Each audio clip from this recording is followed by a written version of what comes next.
Can anything ever steal Christmas from us? That is the question for this week's Advent devotion. Hi, I'm David, one of the pastors here at First Church in Glastonbury, Connecticut. It was 1957 that Dr. Seuss's classic story, How the Grinch Stole Christmas, was first published. Written in rhyme verse, this much-loved story follows the Grinch, that grumpy, solitary creature who attempts to put an end to Christmas by stealing Christmas-themed items from the homes of the nearby town of Whoville. Miraculously, the Grinch realizes that Christmas may not be all about money and presents. I am probably not alone in my experience as a boy that it was my parents who shared with me what Christmas was all about. Of course, like any good American boy, I loved getting presents. But it was from my parents that I learned that the deepest meaning of Christmas is found in generosity to others and, of course, in love. For our YouTube service this past weekend, the fourth Sunday of Advent, the Love Sunday, I talked about my father who, when I was 6 years old, had a job change that took the family from Berlin, Connecticut to Worcester, Massachusetts, where he was hired by the New England Envelope Company.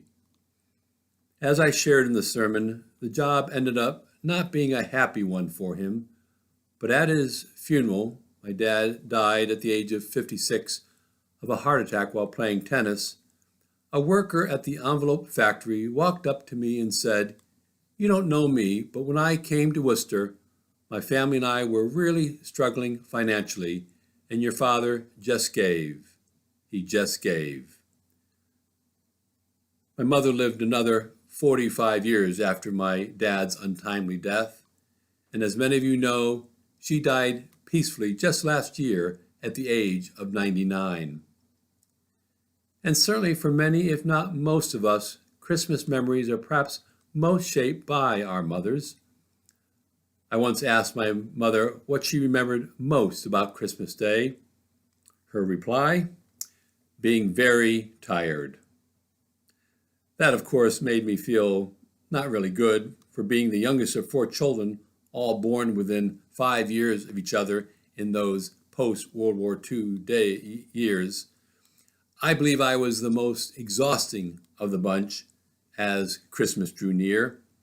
I was the one who couldn't fall asleep on Christmas Eve because I was so excited. My mother would have to rub my back to try and calm and comfort me to sleep. In that generation, certainly the joy and perhaps the burden too of making sure Christmas happened belonged to the mom. The mom was more than likely the one responsible for the cooking, the baking, the decorating, the present buying and wrapping, all those things, big and small, that created the Christmas spirit. No wonder my mom would arrive at Christmas Day so tired. She had given her all. She had given every ounce of energy. She had given her love, even to her youngest and most excited child. She even had enough energy to make for her youngest son this book. This is her handwriting. Here's the first page of it, if you can see it. You see, How the Grinch Stole Christmas was first published in 1957. We moved in the summer of 1958. In that December, Redbook magazine and newspapers across the nation published the story in serial form. Each day, the Worcester Telegram and Gazette would print another page of this brand new Dr. Seuss story. This handcrafted book, made during the crazy, hectic Christmas season by a busy mother of 4, is now 62 years old. It truly is an antique. But it remains for me a reminder of what Christmas is all about. It is a reminder that Christmas is not about money and presents, but about love. The Grinch also learned what Christmas is all about.